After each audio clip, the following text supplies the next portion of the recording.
Awesome. So, first of all, let's talk about let's let the audience know because this is like basically my podcast. This is the JCU Presents, and we're gonna talk about hoodie season. And we have our creator here. We have Evan, who's the creator of hoodie season. So tell everybody, what is hoodie season? Okay. I'm I'm gonna give you all the scripture spiel, and then I'm gonna give you all like the history behind it, but Okay. also to like to introduce myself. How the Howard style of like introduce myself.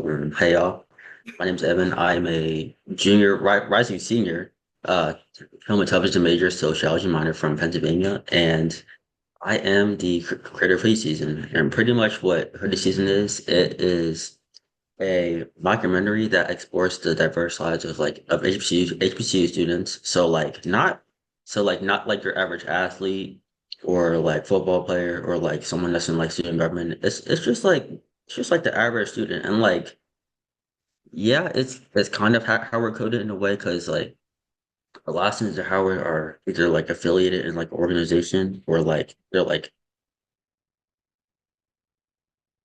and also like the diverse lives of HBCU students as they balance school, relationships, situationships, and not getting caught up on a knockout version of Fizz. And for everyone on here who doesn't know what Fizz is, it's pretty much like Twitter, but for college students. And I won't say less toxic, but to be real, but you know, a little messy, a little messy. Okay. So you've used it yourself. Yeah, yeah. I've like pretty much like the whole story and like there's like three different stories going on in like 3 to 4 different stories going on in the hoodie season. I like base it off of like personal experiences and like experiences I've heard slash seen in my life Mhm. and like being in college too. Okay. That's really cool. So let's talk about the pre-production of the series. How did you start um how did you start building the series from like equipment to hiring actors and different things like that? So initially when I first started shooting it, it was in the beginning of my sophomore year and in my freshman year. I like got the idea of watching Abbott Elementary in my dorm, and I was like, huh, what that was that? What is this? This was like set at a HBCU, and like it was like rom com because I'm also like a big like um rom com fan too. Like all time favorite is probably what was that one called with Laura Jean? Oh, to all the boys I loved before. Yes, Yes. that right there. That's your stuff? Yeah, yeah, It's that's my cool. show right there. Movie, that's my movie right there. No, But that's a cool yeah, one. yeah, and like I started writing the scripts, and like initially when I started writing them, it was like towards the end of my freshman year, and like I'm not gonna lie, I was burned out. I was hella burned out. It was bad. It was really bad because like yeah, that year was something. And like towards like the tail end of like the summer, initially I wrote I think it was 14, no, 12. It was 12 episodes at first. It was 12 episodes at first, around um like 10 to 12 pages long. And yeah, I did that. And initially like cast and crew crew wise, I just got all of, like my film friends at Howard. And cast wise, I pretty much just got like all of my friends too. And word of advice to any filmmakers watching this: get your friends in your projects, right? Get your friends in your project, but you gotta like sell the project first. Yeah. But Yeah, you gotta believe in yeah, it. Yep. Yep. yeah, and like So that, and like what were you about to say? no, no, you keep going, keep going. Oh, okay. Um, like production wise, so here's the thing. here's the thing. The first time, like when we started, it went well. It went well. It went well. And also it was like during like homecoming season, that too. But did we ever finish any like shooting any episodes? No. No, it was a very interesting time. And like I wasn't like at that time I didn't have any like on-set experience that much. Like at Howard, like the seniors have something called like a senior thesis showcase, and like before that, for their class, pretty much like their thesis is like their final short film before they have to do before they graduate, and like a lot of like freshmen, sophomores, juniors, they get set experience from that, or also from like our film organization here, or just like doing projects, and like at first like. Like also coming into Howard, I had no like on-set experience at all. Like I literally just figured out that I was gonna be doing this for the rest of my life in like sophomore year of high school. So That's yeah, amazing. So you didn't have experience, so you decided to create it. yeah. And oh wait, I mean, high school wise, I had experience with. Now I think about it, a short film I was it. I think a short film I did for this one competition that we got third place in. I forgot what it was called. It was years ago, but like compared to now, it felt. I mean, it was definitely a good precursor, but I wouldn't call it like on set experience because like it was my media production class, and like in that class I feel like it was definitely film oriented, but it also was like a little bit it was like a little bit more TV oriented too. And yeah, yeah. Nice. So I know you talked a little bit about like, hitting like rough patches a little bit. And when I was looking at your TikTok, I saw something about an SD card being lost. So tell us about that Oh, a little gosh. bit. Yeah, I okay. don't know how to So spell. yeah, I mean, the before before it was a very troubling subject, but learn to grow. And like so pretty much what happened was, and this is a bit of a hefty story, I'm not gonna lie, but pretty much what happened was, right? So the first time we started filming this, my sophomore year of high school, like coming back from the break, right? I think it was towards the end of the semester, and like we still have not filmed a full episode at that time. Like there was this one time that we were like on set at like a basketball court near Howard from like I want to say it was like 8 a.m. to 8 to 9 p.m. So we were just there for 12 hours. But we did have a break. That's also why, but still. Also, another word of advice. Make sure your actors know how to play basketball. If they don't, teach them. Please teach them. Okay. All right. Yeah. So we got a little bit. So we got some jocks in hoodie season, or we just have like basketball players who are part of the plot. Originally it was just a part of a plot because it was like inspired by like Love and Basketball. But Mm. yeah, like the second go around, I just replaced it with something else because I didn't want to be at the basketball court again for 12 hours. Nobody has Yeah, to that play was for their heart. Nobody's playing for anybody's heart. um in a sense, yes, but not that way. Definitely not that way. All right. Cool. Cool. Cool. Cool. Oh, the SD So card. Okay. the SD card. Yep. Yeah. Okay. What was it? Yeah, we were still like on production too, and I'm not gonna lie, I did have to take a break because I was like, yeah, school's also like kicking my butt like real bad. And there was this one day I was in my creative writing class, and I think it was on Fizz, and Fizz is like the same thing as like well yeah like Fizz is the thing I was mentioning before. And someone on Fizz, either I saw it on Fizz or I saw it on someone's Instagram story that like Dr. Umar was at this like nearby bookstore next to Howard, right? And I Yep. was like, oh, what is he doing here? That's crazy. So after the class, I'm not gonna lie. Also, at this point, I had my SD card with all my footage on it in my pocket. I was wearing jeans too. It was yeah. Don't do that. Yeah, do not do that. I yeah. I don't know if I got it here, but I have like a whole like SD card case that I bought after the thing. But yeah, I was like going up the hill, right? Mind you, the SD card's still in my pocket. And like as I was going up the hill, like I was checking my pockets, just seeing everyone was there. I felt it in my pocket as I was walking up that hill. And for any hard people watching this, you know what hill I'm talking about. You know exactly what hill I'm talking about. One like next to the gate, yeah, that hill. I I was know going what up hill that you're hill talking from about too. I know what yeah, you're talking about. yeah, that hill. And yeah, walking up that hill, I went to local bookstore, had a picture, walked back down that hill towards I think it was our student center because there was there was some event going on there and they had food and I was hungry and it was free. So yeah, I Free just food, man. yeah, Free free food, food. college student. You can't get any better than that.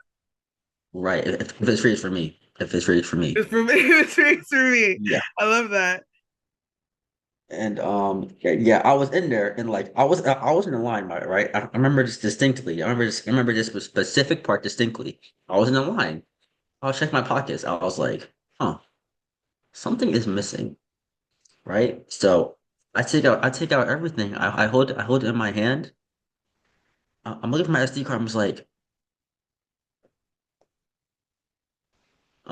yeah, that's odd. Yeah. And I think I said it verbatim. I was like, yeah, that's odd. That is just very, very odd, right? And I didn't start to panic yet. And so I went out until I went like out to the yard. And I was like, so my SD card is not present on me at all. Yeah, it's just gone. It was just gone. And like when I tell you, I scoured my campus. I was I was, mind you, I was going up and down that hill too. Hmm. I was going up and down that hill, just like looking and looking and looking and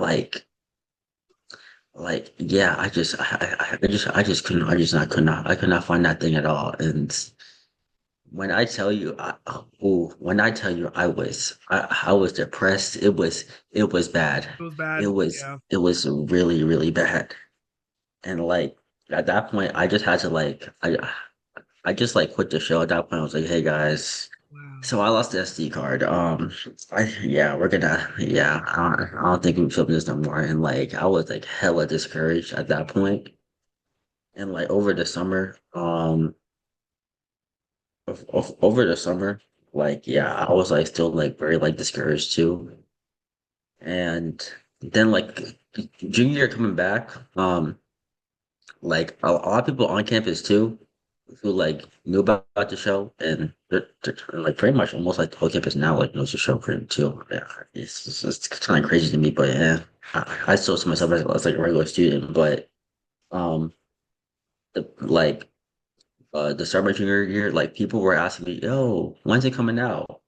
And I told them the same story. I was like, "I lost the SD card, man," and you know, I mean, and like people were still like very encouraging and were like, "You gotta bring it back. You gotta bring it back. You gotta So, bring it back." And like, the people kind of like pushed you to bring yeah, the show back because you were done yeah, at that point. You were like, nah, like I did all that work and it's gone.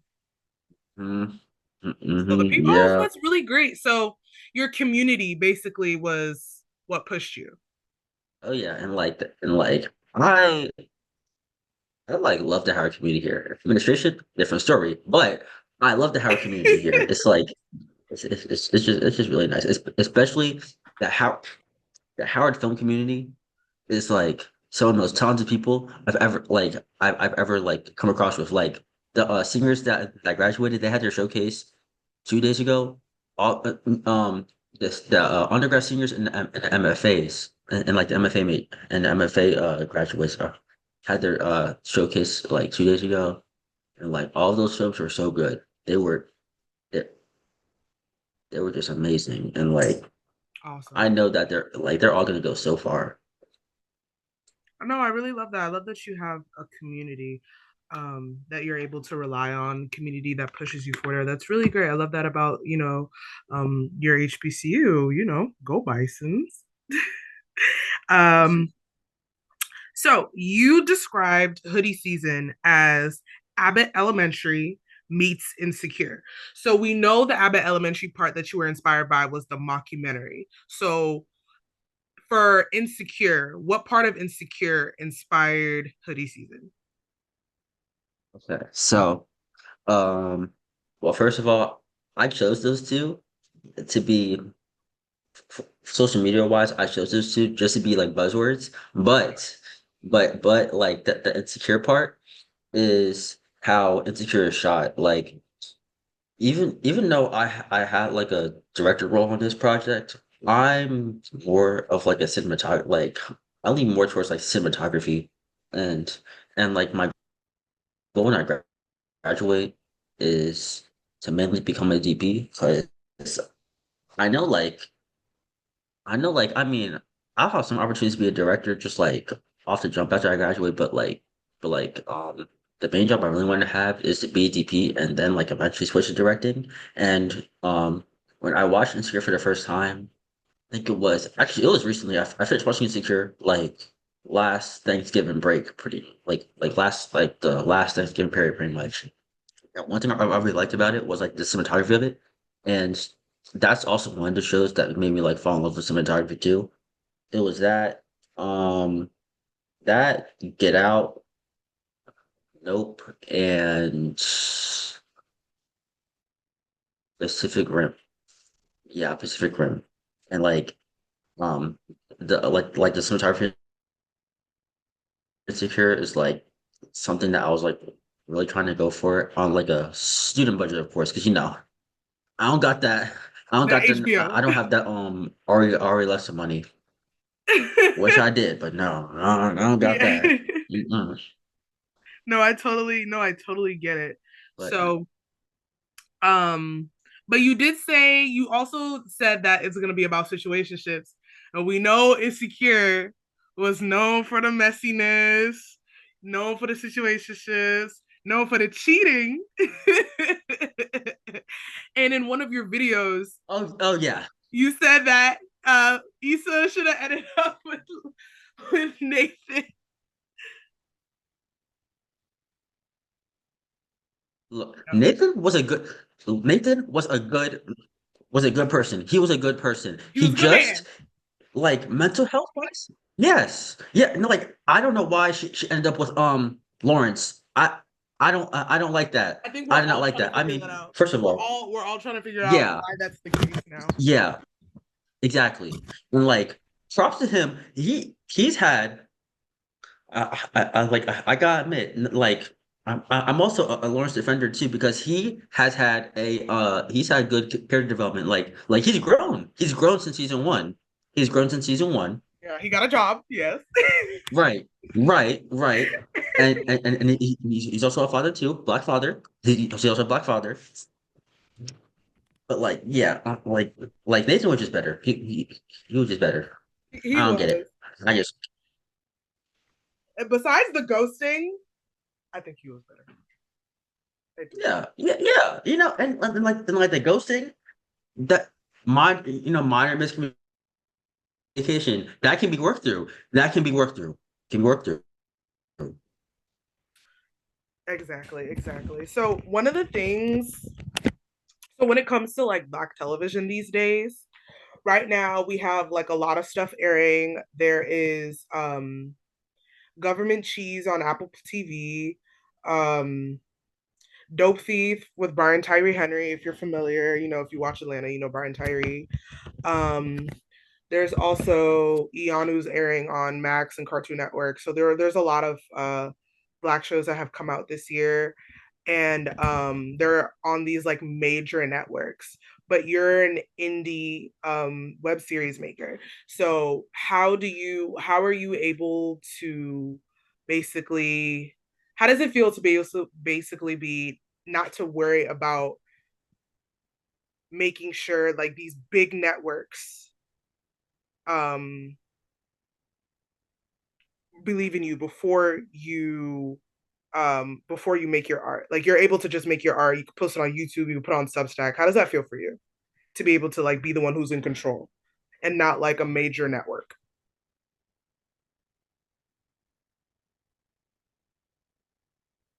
Yeah, I've like thought about this one. Where am I?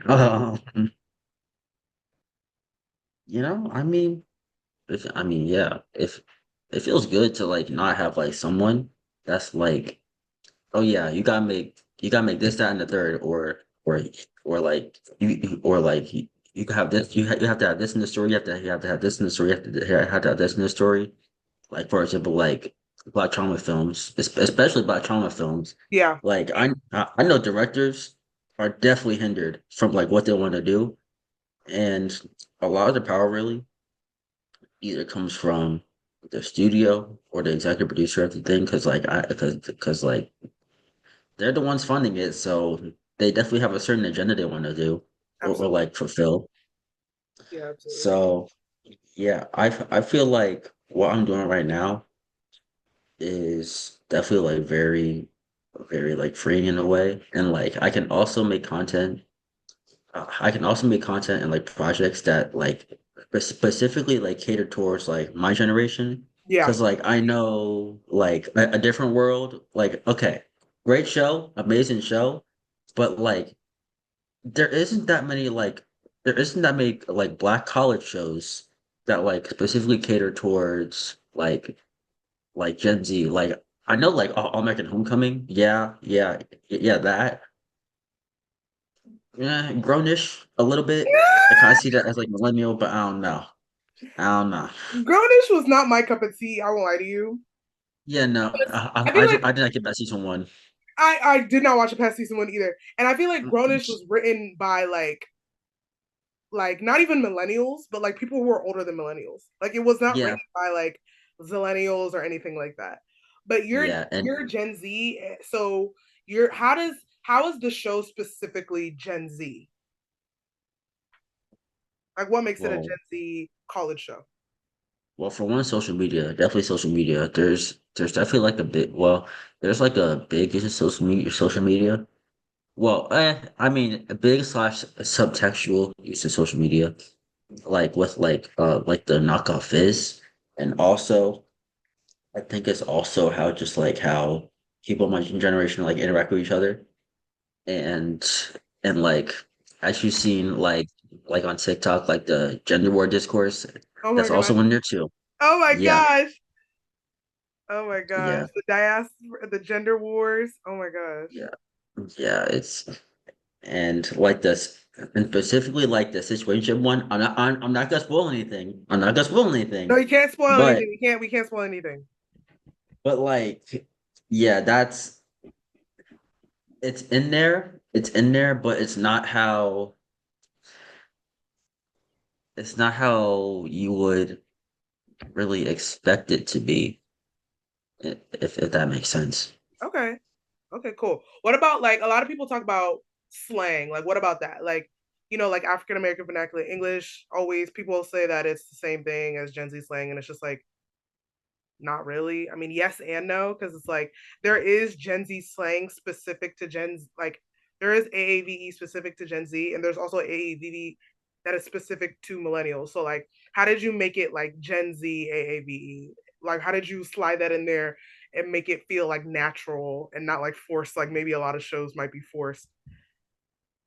Um, I'm kind of just based off like how people talk at Howard, pretty much. Like, well, also first of all, we are not a pretentious school. We like to like knock that notion out. We are not a pretentious school, and we do not be wearing fits every single day. That is a myth. Those are myths. But um, yeah, it's just like how we like talk to each other, pretty much. Well, I won't say code switch, but there's definitely like a difference between like how we interact with each other here and how we interact with like other people like outside of Howard as well. But yeah, I would definitely say that, and also how like specifically like Gen Z Black people on TikTok interact too. That's also influence as well. Okay, cool. Like, yeah, Okay, cool. That's very interesting. So you try to use influences from Howard, influences from um Gen Z online. That's really cool. So we're also because I'm from Maryland. I'm from Maryland. I live in Montgomery County. And so this is an HBCU show. So people from all over the country come to Howard to go to school. But like, is there any like specific like DMV slang that you're putting in here? Because I feel like I never see representation of DM in the DMV in media. So I'm like, ooh, I really hope there's some DMV lingo in here. to my no, I actually, I'm actually not sure, but like, I know like, I know like a shred of like DMV slang, like I know what Mo is. That's about it. I'm dead. Because you did say you were from Pennsylvania. So Yeah, obviously there's gonna be like a cultural little difference between you and like DMV natives. So it's okay if I don't see all the things I need to see. But I mean, if you know what a mo is, yeah, that's about it. I'm not that's gonna lie, about it. that's all That's I all know. right. That's it. That's okay. That's okay. We're gonna get you integrated. Don't worry. Don't worry. We're gonna get you integrated. Yeah, We're gonna get you yeah, integrated. I Don't appreciate that. I appreciate that. worry. So another thing that I wanted to get to, um,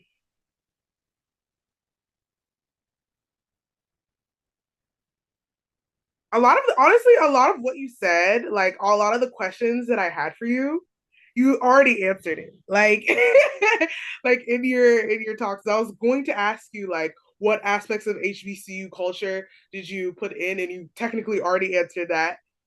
But I guess what I'll say is so in like a lot of Black Hollywood, I would say these days it doesn't happen all the time, but what I've been seeing very often is we're seeing a lot of Black shows get canceled this year and last year. A lot of Black shows got canceled that people like. I don't know if you watch Rap Shit, that got canceled. Clean Slate with Laverne Cox from Orange is the New Black got canceled. Papa's House with the Wayans brothers, that got canceled very recently. And the Get Queen Down, Sugar canceled. you said what? Queen Sugar. Queen Sugar? I don't think Yeah. so. No, Queen Okay. Sugar. I think That's Queen Sugar is safe. I actually did not know Queen Sugar was still airing. I stopped watching in like season two. Can't lie. oh I stopped watching in season two, but I haven't seen anything about Queen Sugar. You got so scared. Is that one of your favorite shows? yeah. My mom watches that too. Oh, okay, okay. It's not a bad show. I don't even remember why I stopped watching it. It's really not a bad show. Um, let's see. The Get Down. I know like a lot of people still complain to this Oh day about the yes. Get Down Oh my God. being canceled. Yeah. So how do we? Because it's easy for us to like ask the executives of these networks to be like, put my show back on. But how do we as an audience support Hoodie Season to make sure that you guys are able to do more episodes, or not even just Hoodie Season, but like if you want to produce a different web series, how do we as an audience support you? Um. Oh,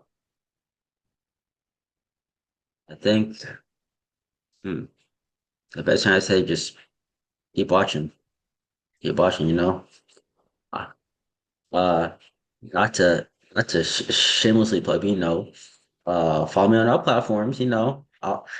I have my senior thesis coming up too, so I mean, yeah, just stay tuned for that, definitely. No, absolutely. Just like overall, like to support like Black creators, and I'm not gonna say aspiring filmmakers, because if you make a film or like a web series or something like that, you are not aspiring, you are a filmmaker. You made it. Exactly. You made it. Exactly. And I don't like seeing people's like Instagram feeds, and like it says aspiring filmmaker, aspiring this, that, and the third. you like you made like three short films or like or you made a whole web series. You're not a film. You're not aspiring. You're doing it. You're literally doing it. I don't get it. I don't get it. But like, yeah, just like supporting creators like me, supporting filmmakers like me. Um, I'm definitely yeah, gonna talk that's about it on my TikTok and like give every. I'm going to watch every episode. Are you dropping it week by week? so the plan is I'm actually gonna drop episode one this summer, and Okay. Do we I'm have a gonna date? drop. Because if you have a date, I will promote it. Oh, I'm in July. Actually, I don't know. I'm gonna say either June or July. Either June or July. Okay, so we'll do. I will promote it as a summer premiere. Like Gotcha, Hoodie gotcha, season has gotcha. a summer premiere. We're still in post production. Are we still in post production? Yeah, we're starting post production next week, and I'm not gonna lie. Like the day after, like the day after we wrapped, was I outside? Oh man, I was You was outside. I was outside a little outside. bit. You Yeah, was outside a yeah, little bit. yeah, just a little bit, just a little bit. As you Should should. face, I should You're a face. college. You're a college student. You should be outside. Um. Yeah, So okay. So we're looking at a summer premiere. We're looking at a summer premiere, and um we're looking at a weekly release.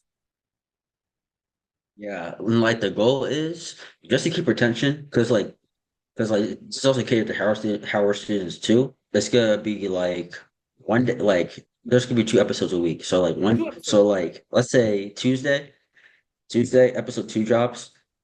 Thursday episode three drops, and then so on and so forth. Okay, got you. So okay, so we're doing twice a double weekly premiere. Okay, cool.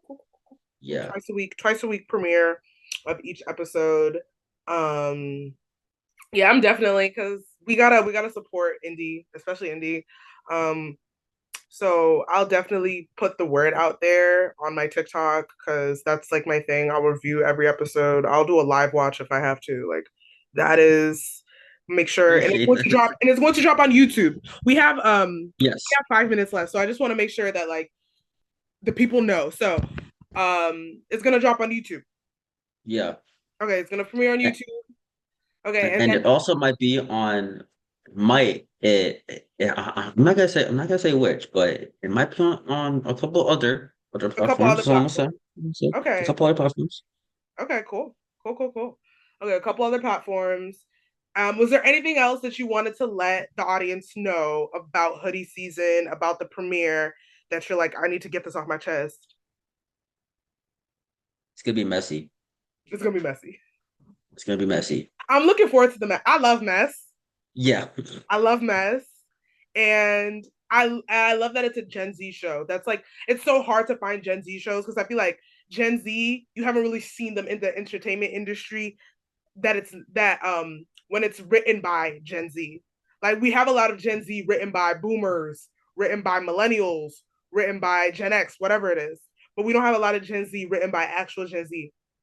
yeah. So I'm excited for Hoodie season. I'm really excited. I'm doing my part as a journalist to, make sure it gets out there. So for everybody Of course. watching, this is Evan. You can follow him on TikTok at Young Bavo, right?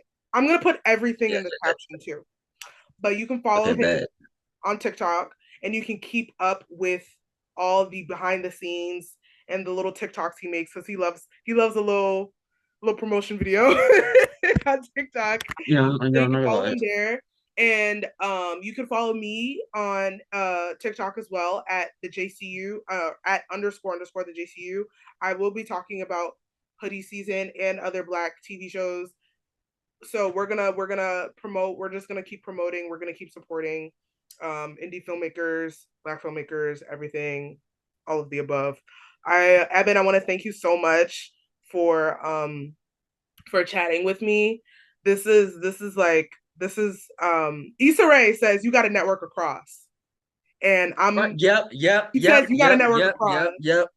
She said you got to network across, and I'm starting out as a media journalist and you're starting out as a filmmaker and we're right here together. We're hmm we're we're in this hmm together. We're right So there. We're right Yeah, there. I'm not, because my first interview was not going to be an interview with Quinta Brunson. So so I gotta start. I gotta meet people where I'm at. So I really appreciate you for meeting me where I'm at. And I hope this. I know it started off a little hectic, and I know you Oh can't yeah. even see me, but I'm really glad I got to do this. I'm gonna edit this thing, and I want to thank everybody who watched until this moment. My name is Jay. This has been the JCU Presents Hoodie Season. Woo! Thank you so much. No All right. problem. Oh, quick shout out, quick shout out. I want to shout out my cast. I want to shout out my crew. I want to shout out my dad for giving me money. And yeah, Period. Shout out yeah, that. All right. yeah. Thank you so much. Thank you so much. So I'm gonna end the recording now.